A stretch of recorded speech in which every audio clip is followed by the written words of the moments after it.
Welcome back po sa ating YouTube channel at maraming salamat sa mga nanood ng last video natin.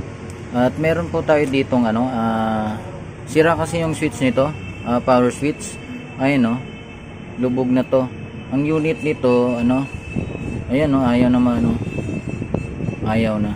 Kaya bumili ako sa online ng flex nya. Flex na ang binili ko, hindi na yung yung button nya. Ito flex na para iwas bali ito, baklasin natin to.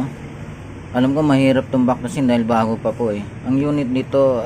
Ang unit po nito ay Samsung A50 po. Ipapakita ko lang sa inyo kung paano po magbaklas nito, at baklasin ko na lang muna to para hindi tayo masyadong baka maboring po kayo. At sige po, at umpisa na natin to. At bago po yan, muna tayo, mag intro muna tayo. At sige.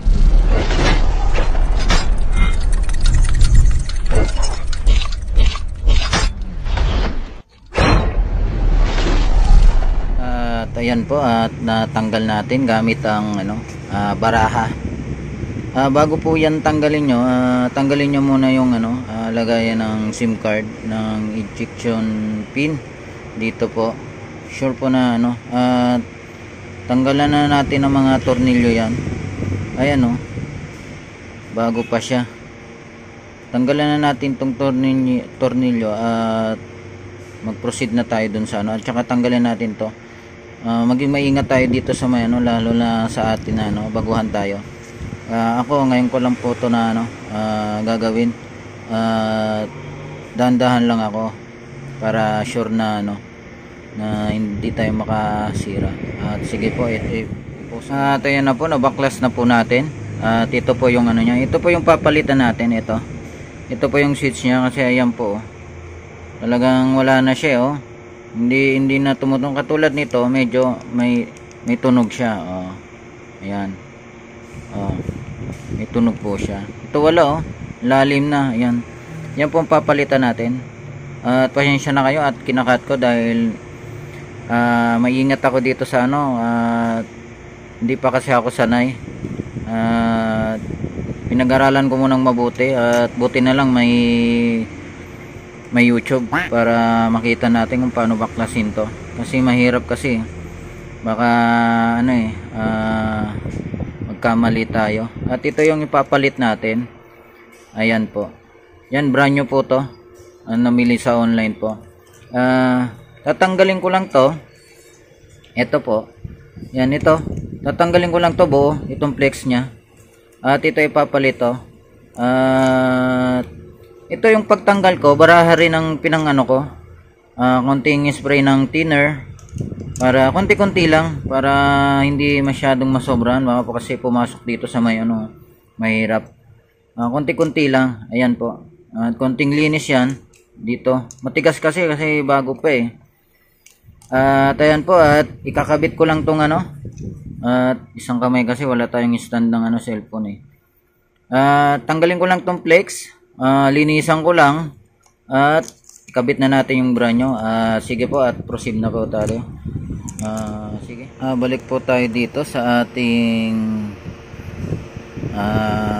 inaayos na cellphone na Samsung A50. Hindi na natin magagamit to dahil ako ay baguhan pa lang. Hindi ko alam na hindi pala to yung sira nya. Ito okay pa pala. Ayun, okay pa pala.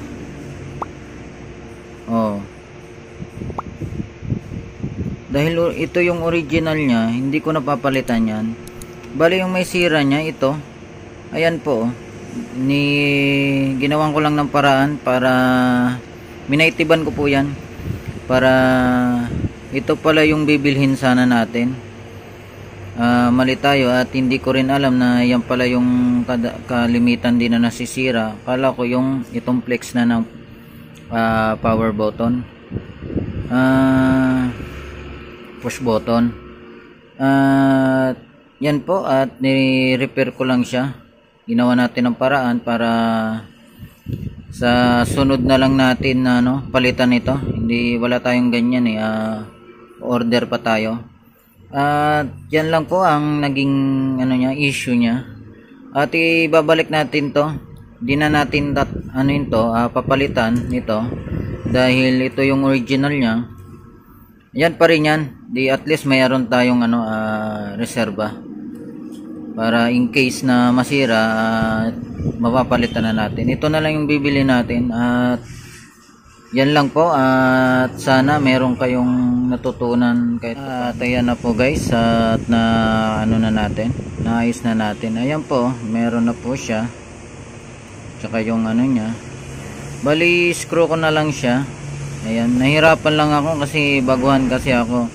Ang sira pala niya, ito yung niya, yung hindi yung flex ng push button dun sa loob. Ito hindi natin nagamit to, bali extra na lang natin to. Sayang naman. Ito pala yung sira niya, ito po. At i-screw na lang natin yan at na natin. Tingnan nga natin kung okay na, i-on natin.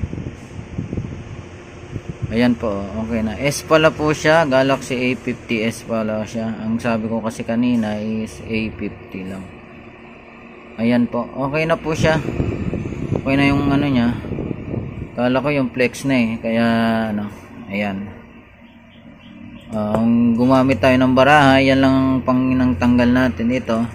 Ikatan na lang natin to para at screw na lang natin yan. Ayan. Okay na po yan, at sige po, at sana may natutunan kayo. Maraming salamat po. God bless po.